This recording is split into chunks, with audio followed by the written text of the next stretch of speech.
15절에서 17절까지 말씀입니다. 요한복음 21장 15절에서 17절까지 말씀 제가 봉독합니다. 그들이 조밥 먹은 후에 예수께서 시몬 베드로에게 이르시되 요한의 아들 시몬아 내가 이 사람들보다 나를 더 사랑하느냐 하시니 이르되 주님 그러하나이다. 내가 주님을 사랑하는 줄 주님께서 아시나이다. 이르시되 내 어린 양을 먹이라 하시고 또 두 번째 이르시되 요한의 아들 시몬아 내가 나를 사랑하느냐 하시니 이르시되 주님 그러하나이다. 내가 주님을 사랑하는 줄 주님께서 아시나이다. 이르시되 내 양을 치라 하시고 세 번째 이르시되 요한의 아들 시몬아 내가 나를 사랑하느냐 하시니 주님께서 세 번째 내가 나를 사랑하느냐 하심으로 베드로가 근심하여 이르되 주님 모든 것을 아시오매 내가 주님을 사랑하는 줄을 주님께서 아시나이다. 예수께서 이르시되 내 양을 먹이라. 아멘. 여러분 저기 우리나라 역사에 보면 인도에서 공주가 당시 가장 동쪽 끝에 있었던 나라인 신라로 왔었던 기록이 있습니다. 그 공주가 우리나라에 나오면서 그 공주 후손들이 성씨를 받아 살았는데 그 성씨가 허씨입니다. 실은 허씨 분들은 원래 고향이 인도나 네팔 쪽입니다. 그러니까 허태한 선교사님은 선교지로 간 게 아니라 고향을 찾아가신 겁니다. 예, 아무튼 우리 통합 측 선교사님들께서는 6월 말 7월 초에 우리 총회 선교 모임이 있습니다. 그래서 많이들 들어오시는데 그 나가기 전에 꼭 우리 교회를 방문해 달라고 미리 제가 부탁을 했고 7월 말에 이제 출국을 하십니다. 그래서 오늘 오시게 되었어요. 오늘 사랑의 회복이라는 제목으로 말씀을 전하실 텐데 말씀 후에 식사 교제를 하시고 네팔 단기 선교 우리 준비하고 있죠. 계속해서 우리가 모임도 갖고 그 질문하거나 궁금한 것 있으면 많이 물어보십시오. 그리고 단기 선교 여러분 여행은 가지 않더라도 선교는 꼭 가십시오. 여행은 안 가더라도 가족 여행은 안 가더라도 선교는 가셔야 되는 거예요. 그래서 아무튼 잘 준비하셔서 이렇게 더 많이 단기 선교에 참여했으면 좋겠습니다. 이번에 단기 선교팀이 8월 중순에 티켓팅 하는 걸로 우리가 결정을 했어요. 그때 티켓팅을 합니다. 그래서 오늘 선교사님들에게 묻고 싶은 거 다 물어보시고 걱정되는 거 다 물어보세요. 제가 들어보니 죄송하지만 다 걱정 안 해도 되는 것을 다 걱정하고 계세요. 그냥 오시면 되는데. 예. 자, 오늘 선교사님 나오셔서 사랑의 회복이라는 말씀으로 말씀 전해주실 때 큰 은혜 받으시길 바랍니다. 할렐루야를 맞이합시다. 선교사님. 할렐루야. 할렐루야. 네, 만나서 반갑습니다. 네팔 인사로 인사드리겠습니다. 나마스테. 예, 여러분들도 한번 따라해 보세요. 나마스테. 예, 나마스테라는 인사는 내 안에 있는 신이 당신 안에 있는 신에게 인사한다, 뭐 그런 말이고요. 그래서 교회에서는 이렇게 인사하지 않고 자이머스라고 인사합니다. 자이머스는 자이는 성리란 말이고 머시는 메시아, 머시아 네팔 발음이죠. 그래서 자이머스 예수 성리라고 인사합니다. 한번 따라해 보세요. 자이머스. 이때도 손을 모으고요. 네팔에서 인사합니다. 이번에는 옆에 계신 분들과 인사 한번 해보겠습니다. 자이머스. 예. 먼저 네팔을 사진을 보면서 소개하면서 한번 지난번에도 봤는데요. 또 네팔을 한번 보시겠습니다. 보시는 것처럼 네팔은 국기가 좀 다르죠. 다른 나라와 다르게 삐쭉삐쭉 히말라야 높은 산을 닮아 있습니다. 예. 그리고 다음 사진 보시면요. 위치는 이 정도 됩니다. 인도 대륙 그리고 위쪽은 지금은 중국이지만 티벳이죠. 두 대륙이 만나서 히말라야라는 그런 높은 산봉우리가 솟아오른 그런 나라입니다. 다음 사진 보시면은 이 초록색 부분이 그러니까 높은 산인데요. 저 부분만 높은 것이 아니라 저 위쪽 전체가 높습니다. 히말라야 산맥은 약 1600km에 걸쳐서 있습니다. 그 사이에 네팔은 약 800km가 차지하고 있습니다. 중심을 차지하고 있는데 저 초록색 부분이 8개, 그러니까 보통 8,000m 이상 고봉이 14개라 하는데 그 14개 중에 8개가 네팔에 있다고 합니다. 저기 보시면은 제일 왼쪽부터 보시면은 저게 칸첸중가, 그리고 마칼루, 로체, 에베레스트, 초유, 그리고 마나슬루, 다울라기르지, 그리고 안나푸르나, 이렇게 8개가 있는 그런 나라입니다. 그래서 많은 트레커들이 찾고 있는 나라이기도 하죠. 다음 사진 보시면은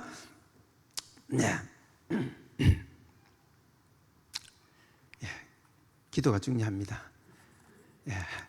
저렇게 뾰족하게 튀어나온 산이 에베레스트입니다. 8848. 8,848m. 지금은 8,850m라고도 하는데요. 저렇게 가장 높은 세계의 지붕이라고 알려져 있죠. 다음 사진 보시면은 여기는 안나푸르나라는 산입니다. 안나푸르나도 8,089m입니다. 순서로 보면 11번째 봉우리입니다. 그래서 그 참사랑교회 단기선교팀이 오시면은 사역도 하고, 그리고 여기 저 꼭대기까지는 못 갑니다. 전문인들이나 가는 곳이고요.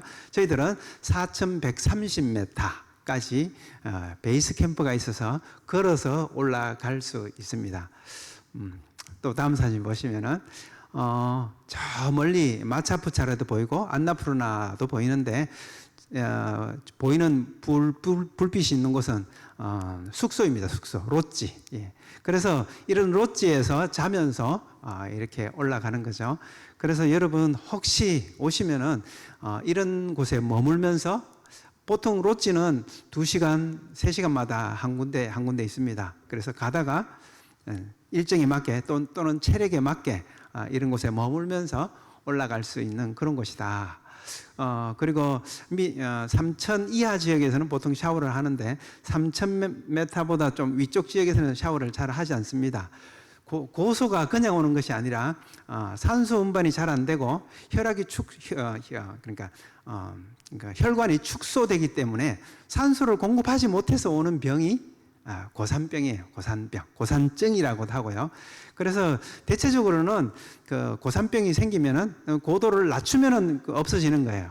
그런데 올라가야 되기 때문에 좀 거기에 머물면서 적응을 하는 거죠. 그리고 또 올라가고, 그렇게 하면서 올라가면은 보통 3,500m 정도부터 고산증이 올 수 있다고 합니다. 그래서 제가 확률적으로 보니까 안나푸르나 올라갈 때 약 20% 정도의 사람이 고산증이 오더라고요. 그리고 그 고산증이 오면은 입맛이 떨어지고, 그래서 음식을 잘 못 먹어요. 머리가 띵하게 좀 아파와요. 그리고 너무 힘들면은 깨지게 아파오죠. 그러면 좀 이제 내려가거나 좀 조치를 취해야 되는. 그리고 제가 제일 많이 그때 팀들이 왔을 때 모시고 올라갔는데 25명의 팀들을 데리고 올라갔어요. 그 중에는 권사님들, 거의 70 다 돼가시는 권사님들도 있었고, 남자분들도 있었는데, 어떤 분들은 고생하시면서 올라가시고, 어떤 분들은 쉽게 올라가시고, 다양한데, 약 한 20% 정도는 고산증이 와서, 어쩌면 하루 이틀 식사도 못 하시면서도 올라가요. 그런데 내려오면은 내가 언제 아팠지? 정도로 그냥 모든 것이 사라져 버립니다. 그래서 한 2, 3개월 하루에 1시간 이상 걸으시면은 무난히 갈 수 있는 그런 길이 아닐까 싶어요. 그리고 길도 잘 되어 있고, 그리고 숙소도 잘 되어 있고, 그리고 짐은 내가 지고 가는 것이 아니라 물통이나 그리고 겉옷이나 간식을 내 가방에 메고 가고, 그리고 나머지는 이제 포터들한테 맡기면서 가는 거죠. 그리고 올라갈 때는 최대한 천천히, 내려올 때는 빨리 내려도 되고, 왜냐하면 언제 고소가 걸릴지 모르니까 체력을 유지하면서 컨디션을 유지하면서 그렇게 올라가는 산 네팔입니다. 이런 곳에 가서 아까 봤던 그런 경치들을 볼 수 있는 곳이 네팔입니다. 그래서 저는 많은 사람들이 오셨으면 좋겠어요. 좀 열악한 나라이지만은 이 어르신들이 어렸을 때 한국 모습이 있는 그런 나라가 네팔입니다. 이야, 우리도 이렇게 살았었지? 라는 그런 추억이 있는 나라가 네팔이기도 합니다. 그래서 오시면은 참 좋은 경험이 아닐까. 그리고 저는 또 네팔 저렇게 히말라야 트레킹은 선물이다 그렇게 생각합니다. 어떤 분들은 엄마와 딸이 왔어요. 엄마와 딸이 저 히말라야를 같이 올라가는 거예요. 좀 힘들잖아요. 아무래도 하루 종일에도 6, 7시간 걷는데 그거를 걸으면 얼마나 힘들어요. 그래서 평생 기억에 남는 거예요. 엄마, 우리 저기 올라갔었지. 아버지와 아들도 오더라고요. 그렇게 와서 4박 5일 동안, 5박 6일 동안 걷는 거예요. 그리고 같이 자고. 그렇게 하면요, 평생 기억에 남는 추억, 선물이 되지 않을까. 예, 고생했던 기억은 더 많이 나거든요. 다음 사진 보시면은, 네팔은 산이 높다 보니까 많은 신들을 섬기는, 히말라야도 섬겨요. 정말 웅장하기 때문에 섬겨져요. 이야, 정말 멋있는 산이다. 압도된다. 웅장하다. 그래서 신이 많습니다. 네팔에는 3억 3천만이 있다고 하는데, 힌두교는 특별히 카스트 제도가 있는 그런 나라입니다. 그래서 신분 제도로 그렇게 있는 나라고요. 그럼에도 불구하고 힌두교가 약 80%, 그리고 불교가 약 10% 정도 되는 나라, 그리고 모슬렘이 약 5% 정도 되고, 우리 기독교는 2%에서 약 3% 정도 되는 그런 나라입니다. 지금 굉장히 교회가 성장하고 있는 그런 나라 중에 하나입니다. 그리고 또 보면은 다음 사진 볼까요? 보면은 여기는 힌두 사원인데요. 파슈파티라는 사원, 시바 신을 섬기는 사원인데요. 가장 네팔에서 크고 유명한 사원. 그래서 많은 사람들이 이곳에 와서 참배하는 그런 사원이고요. 또 다음 사진 보시면은 여기는 다음 사진 보시면은, 사진을 보시면은 물에 들어갔다가 나오더라고요. 저 꼭 우리나라 세례를 하는 것처럼, 우리 종교 의식으로. 여기는 3,700m 묵디나트라는 사원인데요. 여기 와서 사람들이 저렇게 물속에 들어갔다가 나와요. 묵디라는 말은 해방, 구원, 뭐 그런 말인데요. 다시 구원의 사원, 해방의 사원, 뭐 그런 곳이죠.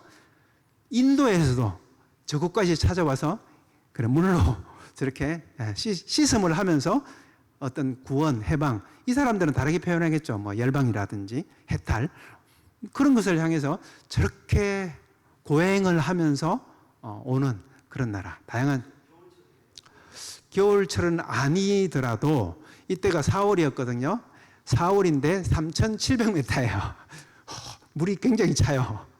그런데 저곳에 와서 바깥에 있는 분들 보면은 잠바를 입고 있잖아요. 두꺼운 잠바를 입고. 그럼에도 불구하고 저렇게 들어가서 종교적인 열심을 하고 있는 모습을 볼 수 있습니다. 또 다음 사진 보시면은, 카트만두는 가난한 나라입니다. 저 보시면은 저희가 네팔 카트만두 수도인데요. 높은 건물들이 거의 보이지 않아요. 그러니까 기본적으로는 2층, 3층 건물이고, 좀 높으면 5층, 뭐 그 정도의 건물들이 도시에 꽉 차 있죠. 요즘 각 아파트가 좀 지어지면서 좀 높은 고층 건물들이 좀 생기고 있는 가난한 나라. 많은 신들을 섬기다 보니까 가난하게 살아가는 그런 나라입니다. 또 다음 사진 보시면요. 이렇게 무슨 교회에서 행사를 하거나 뭔가 있으면은 저렇게 아이들이, 그리고 사람들이 많이 모이드는 그런 나라이고요. 또 다음 사진 보시면은 이렇게 쓰레기가 길에 이렇게 막 버려지는 그런 나라이기도 합니다. 또 다음 사진 볼까요? 그래서 저는 이곳에 가서 제일 먼저 한 것이 대학생들을 모아놓고 제자훈련을 하며 함께 생활을 합니다.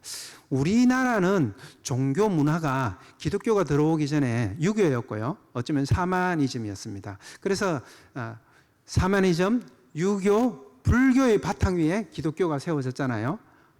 그래서 기독교로 들어오고 교인이 되었지만, 성도가 되었지만은 여전히 우리 그 뿌리 깊은 사상들은 유교가 있고요.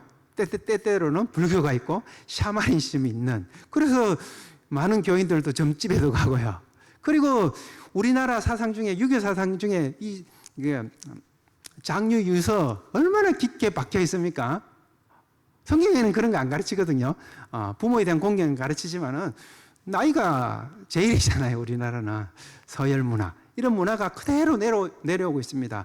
그리고 대학생들이 이제 예수님을 믿었지만 그 믿음이 잘 바뀌어지지 않는 나라, 힌두교 문화 속에서 기독교를 받아들이는 그런 문화가 있습니다.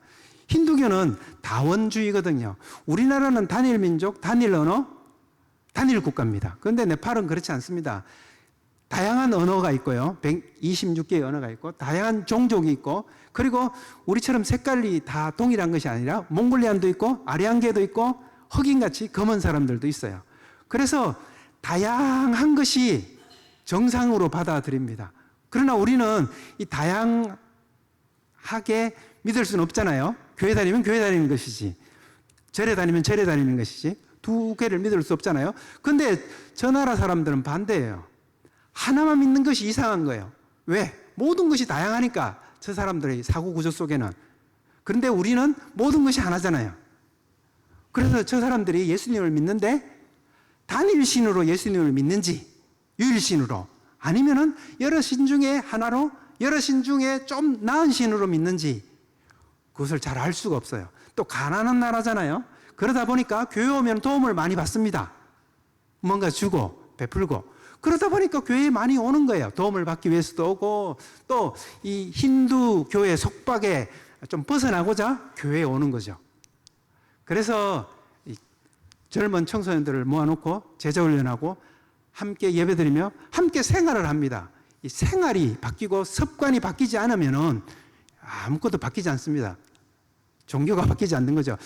겉은 바뀐 것 같은데 여전히 옛 구습에 얽매여서 살아가는 그런 모습을 볼 수 있습니다. 그래서 청소년 사역을 하면서 아이들의 제자훈련하는 그런 일들을 하고 있습니다. 계속해서 다음 사진 보시면은 이렇게 테이블에 앉아서 성경 공부도 하고요. 또 다음 사진요. 함께 식사도 하고 그렇게 합니다. 또 다음 사진요. 한국 청년 단기 팀들이 왔을 때 교류하며 함께 예배드리는 그랬던 그런 모습입니다. 또 다음 사진 볼게요. 그리고 제가 또 네팔 가서 정말 어렸을 때부터 복음을 접하는 것이 중요하겠다. 자라서보다. 그래서 유치원을 시작했는데요. 처음에 저런 건물을 빌려서 1층만 빌려서 유치원을 시작했습니다. 다음 사진 보시면은 이렇게 건물 한 층을 빌려서 했는데 최근에는 이 땅을 렌트를 해서 약 450평을 렌트를 해서 건물을 지어서 시작했습니다. 이름은 글로벌 홈 몬테소리입니다. 근데 하나님께서 은혜를 주셔서 저 몬테소리에서 이제 학교가 되었습니다. 그래서 이제는 1학년까지 받았습니다. 다음 사진 보시죠. 간판을 떼내고 이제 글로벌 홈 스쿨로 바꿨습니다. 다음 사진 보시죠. 또 다음 사진 이렇게 쭉 학교의 모습입니다. 또 다음 사진 보시면은 이렇게 놀이터가 있고 그리고 건물이 있는데요. 또 다음 사진요. 이렇게 교실들을 해놓고 지금은 유치원 4개반 그리고 초등 1학년까지 과정이 있는, 그리고 학교 허가를 받아서 10학년까지. 네팔은 좀 인도의 학제를 따르고 있어서 5년 그리고 플러스 2 해서 그런 과정인데 10학년까지 올라갈 수 있는, 우리나라로 보면 약 고등학교 1학년 정도까지 교육할 수 있는 그런 학교가 되었습니다. 또 다음 사진요.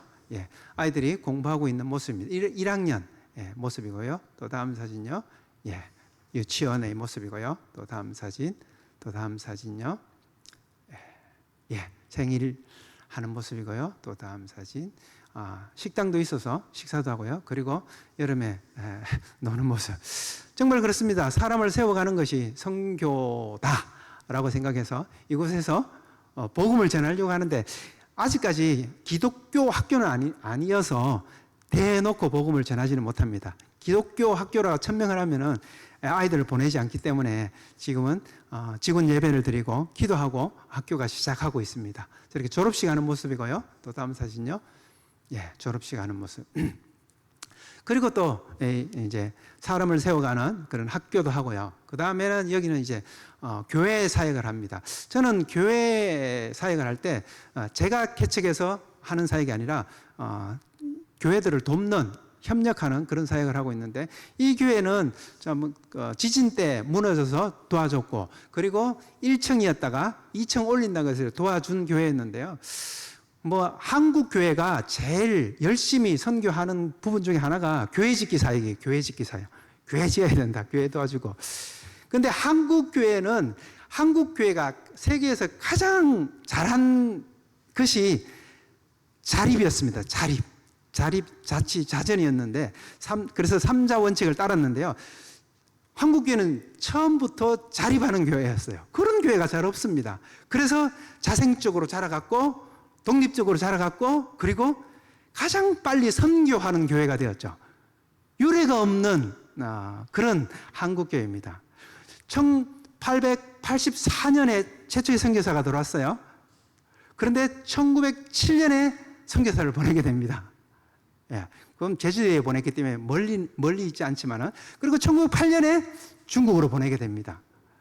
선교사가 이렇게 빨리 나오는, 그것도 해외에서 도움을 받아서 선교사를 보낸 것이 아니라 한국 교회가 자금을 모아서 선교사를 보낸 그런 교회입니다. 그래서 저는 원칙이 교회를 짓는다 그러면은 다 도와주는 것이 아니라, 저는 지붕 올리는 것을 도와주겠습니다.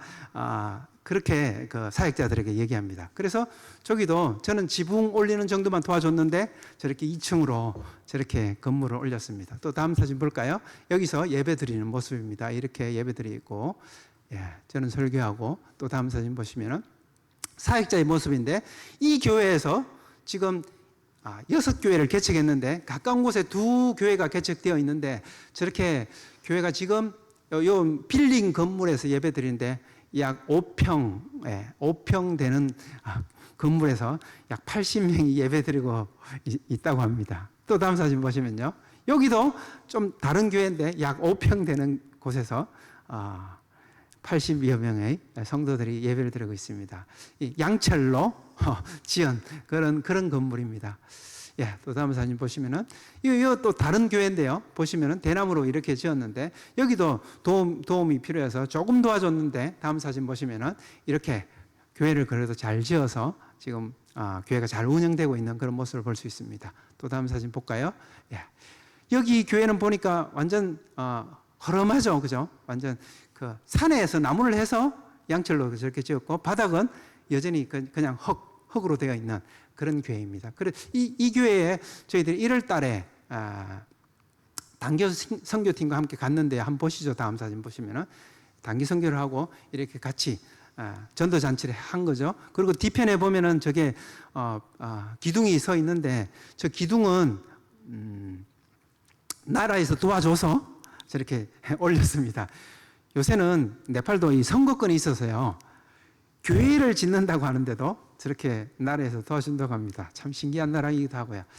예. 그래서 여기도 그 건물을 지어야 한다 그러더라고요. 그래서 저는 조금 도와줄 수 있습니다. 나머지는 교회에서 해야 됩니다. 기다려주고 그냥 기도해 주는 거죠. 이것이 선교사 역할이라고 생각합니다. 선교사가 도와줄 수도 있어요. 막 한국 교회에 많이 얘기해서 도와줄 수도 있는데, 도와주면은 주인 정신이 없고요, 자립 정신이 없어요. 자기 교회가 아니에요. 선교사의 교회가 되는 거고, 어쩌면은 목사의 교회가 되는 거예요. 그래서 저는 주인 정신을 가지고 자기네들이 고생해서 지어야 된다, 그런 생각을 가지고 있습니다. 그래서 아름다운 공동체가 생기고, 우리가 지었다라는. 그리고 솔직히 선교사는 돈을 좀 모금해 와서 확 주는 것이 굉장히 편하고 좋습니다. 저 교회 가서도 저는 이제 힘을 주고 좀 다닐 수도 있고요. 근데 그렇게 하면은요, 그다음부터는 저만 바라보게 되고 의지하게 되고, 그리고 저에게서 물질이 나오니까 현지 교회 성도들이나 목사는 저를 따르게 되잖아요. 저는 계속해서 뭔가 해줄 수 없는데, 그래서 조금 도와주고 자기네들이 할 수 있도록 하는 교회 협력 사역을 계속해서 하고 있습니다. 또 다음 사진 보시면은 그리고 마지막으로 한국어 학원을 하고 있습니다. 한국 학원은 많은 젊은이들을 만날 수 있는, 그리고 네팔도 참 네팔에서 한국 땅으로도 지금 약 5만 명의 네팔 근로자들이 일하고 있습니다. 네팔은 약 3천만의 인구가 있는데요. 그 3천만 중에 6분의 1 정도, 약 500만 명, 많게는 500만 명이 해외에 나가서 근로자로 일하고 있어요. 네팔은 가난하고 일자리가 없다 보니까 해외로 나가서 일하고 있습니다. 중동에 약 250만 명, 동남아시아에 150만 명, 그리고 세계 각지에 흩어져서 저렇게 살아가고 있습니다. 그래서 어쩌면은 이 근로자들이 벌어들이는 수익으로 네팔은 좀 살아가고 있지 않나, 그런 생각이 됩니다. 그래서 저희들은 한국 학원을 통해서 아이들을 가르치며 있습니다. 그리고 특별히 한국 학원은 저희 아내 정경경 선교사께서 저렇게, 그리고 네팔 현지 학원도 있고 강사들도 있지만은 한국 사람 원어민이 가르치니까 얼마나 아이들이 좋아하는지 모릅니다. 저렇게 함께 가르치면서 사역하고 있습니다. 또 다음 사진 보시면은 이게 마지막 사진인데요. 여기는 이번 1월 달에 마르디 히말이라는 곳, 지금 위치가 약 4,200m 되는데 히말라야 고봉을 바라보면서 찍은 사진입니다. 그래서 저에게 단기팀들이 오면은 사역도 하고 또 트레킹도 하는 그런 일정으로 많이들 찾으셔요. 그래서 참 사역도 소중하고 귀한 것이지만은 인생의 축소판과 같은 이 트레킹을 통해서 올라갈 때가 있으면 내려갈 때가 있고 힘들 때가 있으면은 좀 쉬울 때가 있구나, 이런 것을 인생을 배워가면서 계속해서 올라가야 되는구나, 그런 것을 배울 수 있는, 특별히 젊은이들에게는 이 등산을 통해서 많은 것을 배우게 하는 그런 산행이 아닌가 싶습니다. 그래서 저는 사역도 중요하고 인생의 경험도 중요하다. 그래서 이 두 가지를 함께 할 수 있으면 참 좋겠다. 그러면서 젊은이들 또 단기 선교로 많은 사람들을 초대하고 있습니다. 그래서 저는 이렇게 살아갑니다. 그냥 이제 2010년에 네팔에 들어가서 이제 13년이 되었는데요. 이렇게 살아가는 것. 그래서 선교는 다른 것이 아니라 삶이다, 그렇게 생각합니다. 저희가 뭐 특별한 거 하는 것 같지만은 특별한 거 못합니다. 큰 일도 하지 못하고요. 그냥 옆에 있으면서 살짝 도와주는 역할들, 그리고 만날 수 있는 젊은이들을 만나서 그들에게 그래도 제자로서 또 그리스도인으로서 잘 자라갈 수 있도록 조금 돕는 거죠. 도전 주고 돕고, 그것이 전부입니다. 그러나 선교는 삶이기 때문에 그곳에서 살아가는 거죠. 그곳에서 살아가는 이유가 있다면 하나님께서 그런 마음을 주셨어요. 너는 원치는 않았어요. 저곳에 가서 살아라 하는 마음을 주셨어요. 그리고 안 가니까 부담감을 주셨어요. 너 가야 될 것 같은데, 젊을 때 맨날 손 들고 그 선교사 갈 사람 일어나 하면 일어났지? 너 간다고 했잖아. 이런 부담감을 주셔서 그곳에 가서 살아갑니다. 그래서 선교를 간단히 정리하면은 내가 원하는 삶, 내가 머물고 싶은 곳이 아니라 하나님께서 보내신 곳에서 살아가는 거죠. 그것이 선교입니다. 다른 것이 아니에요. 내 멋대로 내가 원하는 삶이 아니라 하나님께서 보내신 곳에서 그냥 살아가는 삶, 그것이 선교입니다. 그런데 이 선교를 하기 위해서는 하나님께서 보내신 자리, 내가 원하는 자리가 아니라 하나님께서 보내신 자리에 가기 위해서는 이 사랑이 회복되어야 해요. 하나님에 대한 사랑, 이것이 회복될 때 하나님께서 보내신 곳에 갈 수 있는 거예요. 오늘 제가 잠깐 읽은 본문을 보면은 베드로였어요. 그러나 지금은 시몬이 되어서 살아가는 모습을 볼 수 있어요. 베드로는 예수님을 따르는 제자, 반석이라는 뜻의 이름이에요. 그런데 시몬은 무엇입니까? 어부로서 디베랴 갈릴리 호수에서 물고기 잡으면 살아가는 삶 아닙니까? 그러한 삶을 살아가고 있었어요.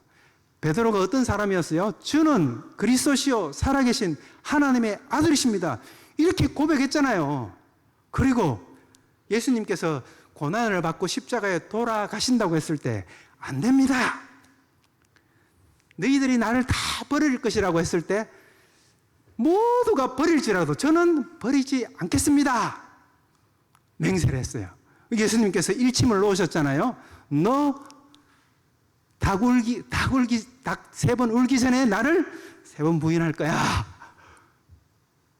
절대 그런 일 없습니다. 그런데 예수님을 부인하고 말았어요.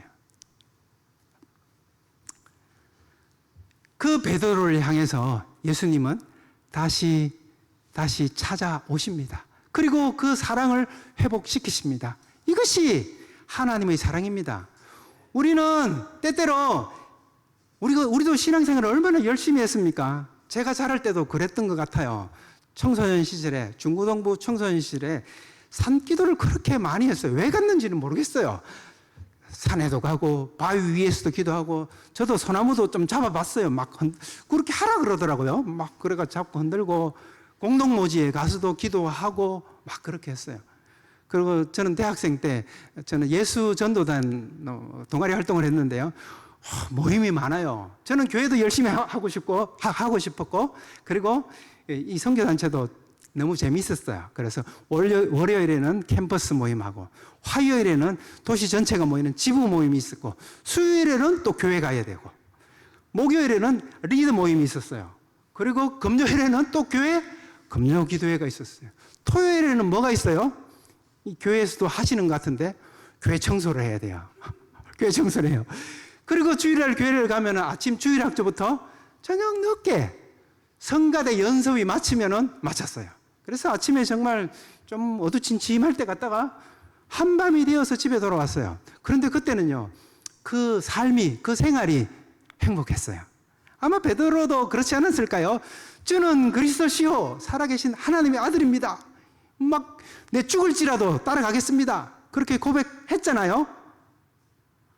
그런데 아마 큰 실패, 예수님을 부인해버렸잖아요. 그것도 몇 번요? 3번씩이나. 큰 실패를 당하니까 두려워졌어요. 이제는 자기 삶을 좀 돌이키는 그런 일들을 경험했습니다. 그리고 미래에 대한 불안도 생겼어요. 예수님을 왕으로 해방하는 구주로 따라다녔어요. 그런데 십자가에 못 박혀서 죽으신 거예요. 그리고 살아났다고는 하는데 금방 왔다가 금방 없어지시는 예수님. 두려웠어요. 이 두려움이 그를 다시 돌아서게 만들었어요. 미래에 대한 불안, 두려움, 실패, 이것이 사람을 바꿔 놓습니다. 많이 훈련받았지만은 예수님이 풍랑을 잔잔케 하는 기적, 사람을 살리는 기적 3년 동안 다 봤잖아요. 그런데도 옛 삶으로 돌아가 버리는 것입니다. 어쩌면 우리도 충분히 그럴 수 있습니다. 그렇게 열심히 신앙생활을 했고 그렇게 기뻤고 하나님을 사랑한 것 같았는데 코로나를 지나면서 우리의 삶이 어떻게 됐습니까? 우리 나라가 얼마나 잘 살아졌습니까? 그래서 소파에 앉아서 그냥 거실 TV를 통해서 예배를 드리고 얼마나 편안하게 그렇게 살았습니까? 또 맛있는 음식은, 가장 맛있는 음식은 남이 해주는 음식이라고 하더라고요. 외식하고, 그리고 배달로 그렇게 얼마나 많이 먹었습니까? 그리고 쇼핑도 집에서 다 해결을 하고 편안하게 살았습니다. 이렇게 살다 보니까 우리 마음에 그런 생각이 찾아오는 거죠. 야, 쉽게 신앙생활 하면 안 될까? 편하게 신앙생활 해도 되지 않을까? 베드로가 물고기 잡으면 살아볼까? 하는 것처럼요. 인간은 이 되돌아가려는 본성이 있습니다. 예전에 자유로웠던 삶, 편안한 삶, 쉬운 삶. 모세가 그랬습니다. 모세가, 우리가 알고 있는 모세가 된 것은 왕궁에서 왕자로의 삶을 포기했기 때문에 그렇습니다. 그는 얼마든지 쉽게 편안한 삶을 살 수 있었어요. 왕자로서. 저 자기 동족이 죽어가는 모습을 보면서 눈을 찔끔 깔고, 야, 쉽게 살자, 편하게 살자 했으면은 왕궁에서 한평생 편하게 살았을 거예요. 그런데 그것이 눈에 밟혔어요. 부담감이 되었어요. 그리고 달려갔죠. 그리고 그의 인생은 완전히 다른 인생이 되었죠. 쉬운 인생, 편안한 인생이 아니라 어렵고 힘든 인생이었어요. 그러나 가치 있는 인생, 하나님 나라의 삶, 그것을 살았던 거예요. 그래서 우리도 우리의 신앙생활도 쉬운 신앙생활, 편안한 삶, 그것도 살 수 있어요. 그러나 우리의 사랑이 회복되면요, 참지 못하는 거예요. 그 부담감을 견디지 못하는 거예요. 그래서 어렵고 힘들지만 가치 있는 인생, 그것으로 살아가는 겁니다. 그래서 예수님께서 찾아오셨어요, 베드로에게. 그리고 베드로가 예수님을 발견하고 헐레벌떡 뛰어내려서 왔는데 예수님은 모닥불을 피워놓으시고 기다리고 계셨어요. 뭐라 하지 않으시고 그저 조반을 먹으라, 먹이시고 따뜻하게 해주시고 회복시키십니다. 그리고 3번에 걸쳐서 질문을 하시는데요, 내가 나를 사랑하느냐 물으십니다. 내가 나를 사랑하느냐. 왜 예수님은 다른 질문도 많은데 그 질문을 하셨을까요? 바로 사랑이 회복되면은 모든 것이 회복됐기 때문에 그렇습니다. 사랑만 회복되면은 모든 것이 끝나는 것이기 때문에 그렇습니다. 우리가 사랑해서 결혼하잖아요. 그러면 너와 내가 없어집니다. 우리가 됩니다. 내 것이 내 것이 되고 너의 것이 나의 것이 되고 하나가 되는, 사랑이 회복될 때 우리는 담대하게 예수님을 따라갈 수 있습니다. 예수님은 내가 나를 사랑하느냐 이 질문을 하시고 내 양을 먹이라, 내 양을 치라, 그렇게 말씀하십니다. 사역이 먼저가 아닙니다. 봉사가 먼저가 아닙니다. 섬김이 먼저가 아닙니다. 하나님에 대한 사랑이 회복될 때 우리는요, 봉사할 수 있고요, 헌신할 수 있고요, 전도할 수 있고요, 섬길 수 있습니다. 그러나 이 사랑이 회복되지 않으면은, 하나님에 대한 사랑이 회복되지 않으면은 좀 억지로 하고 힘들게 할 수밖에 없는 것입니다. 좀 의무감으로 하고. 근데 사랑이 회복되면은요, 그때부터는 자의적으로 영혼을 살리는, 생명을 살리는 그 사역들을 할 수 있는 것이죠. 그래서 오늘도 여러분에게 하나님께서 또 예수님께서 물으십니다. 내가 나를 사랑하느냐? 사랑이 회복되면은 모든 것이 회복됩니다. 그러나 베드로의 이 마지막 사랑 고백은 좀 불완전했습니다. 주님께서 아십니다. 그렇게 고백을 해요. 제가 주님을 사랑합니다. 그렇게 고백하는 것보다 좀 불안정해요. 불안정할 수밖에 없습니다. 우리가 결단하고 결심하는 것, 우리가 고백하는 모든 것이 얼마나 불안정합니까? 그때는 확실했는데, 내가 주님만을 따라가겠다고 죽겠다고 했는데 그때는 확실했어요. 그런데 실패하고 말았잖아요. 그때부터는 좀 불안한 거예요. 제대로 된 고백이 나오지 않습니다. 그러나 그럼에도 불구하고 주님, 내가 주님을 사랑해 볼게요. 저는 이 정도 고백 같아요. 이 고백을 한 후 예수님께서는 나를 따르라 말씀하시고, 그리고 베드로가 변하는 장면은 바로 사도행전 2장에 나타납니다. 성령을 하나님께서 주십니다. 불완전한 고백을 했는데 성령을 주시는 거죠. 그 성령을 주셔서 완전한 사랑을 고백하는, 언가 금은 내게 없어도 내게 있는 건 나사렛 예수 그리스도 이름 뿐입니다. 이렇게 고백하는 사람으로 완전히 바뀌어 주십니다. 우리는 불안정해요. 나 그때도 얘기했는데 제대로 안 됐거든요. 그런데 고백하고 나아갈 때 하나님께서 성령을 주시고 새로운 사람으로 만들어 주십니다.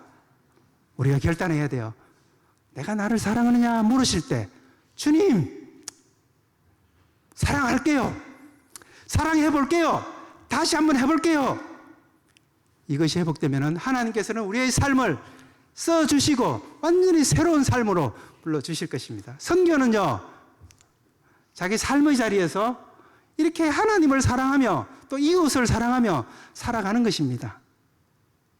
우리 안에 이 사랑이 회복될 때 우리 삶의 선교가 시작될 것입니다. 이러한 삶이 여러분 모두에게 이루어지길 기도합니다. 예, 우리 찬양 같이 하나 부르고 마칠게요. 옛날 많이 불렀는데요. 갈릴리 바닷가에서 이 찬양 우리 한번 불러보겠습니다. 한번 악보 없어요. 악보 없으면 우리 그냥 말로 갈릴리 바닷가에서 우리 저도 어렸을 때 많이 불렀는 것 같은데요. 한번 같이 불러보겠습니다. 갈릴리 바닷가에서 주님은 시몬에게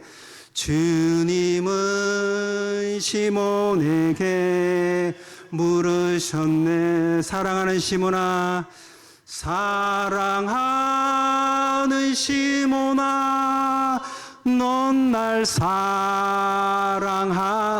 오 주님, 오 주님, 당신만이 아십니다. 당신만이 아심. 사마리아 우물가에서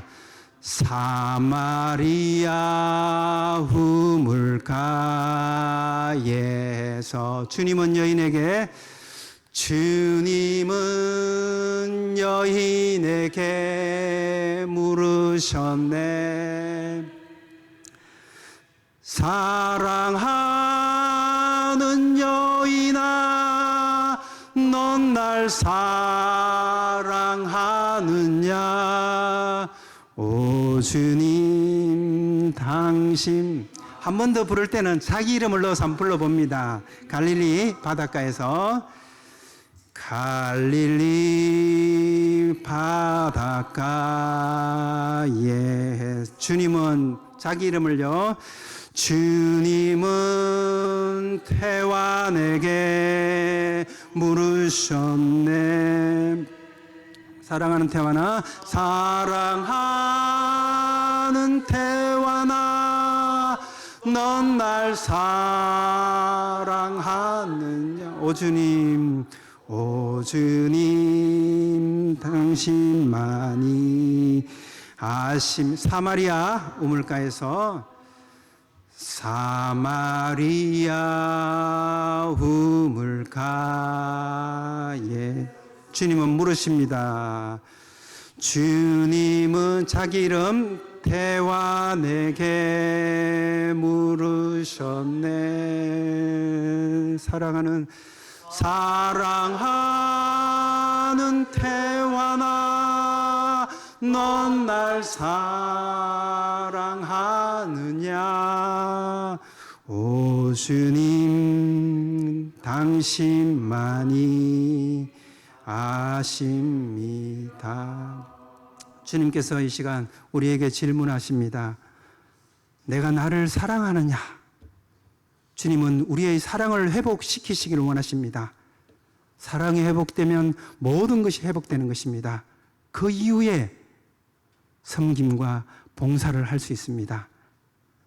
오늘 주님께서 그 물으시는 그 질문에 아름답게 응답하는 그런 기도를 우리 잠시 드리겠습니다. 함께 기도하시겠습니다. 아버지 하나님, 정말 그렇습니다. 주님은 찾으시고 찾아오셔서 우리에게 물으십니다. 내가 나를 사랑하느냐? 오 주님, 주님만이 나의 사랑이십니다. 주님만이 나의 모든 것입니다 라고 고백하는 우리들이 되어질 수 있도록 도와주시옵소서.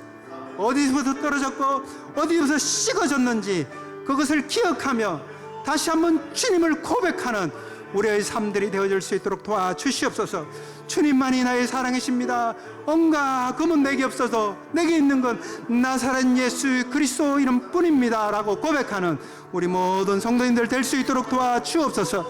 참 사랑이 식지 않도록 주님 우리를 불러 주옵소서. 우리를 사용하여 주옵소서. 주님께 사랑을 고백하는 그런 우리들 될 수 있도록 도와주옵소서. 주님만이 나의 사랑이십니다 고백하는 모든 성도들 에게 축복하여 주시옵소서. 하나님 감사합니다. 우리에게 다시 찾아오셔서 내가 나를 사랑하느냐, 하나님께서 우리를 사랑하신다는 그 음성을 다시 듣게 하여 주시니 감사합니다.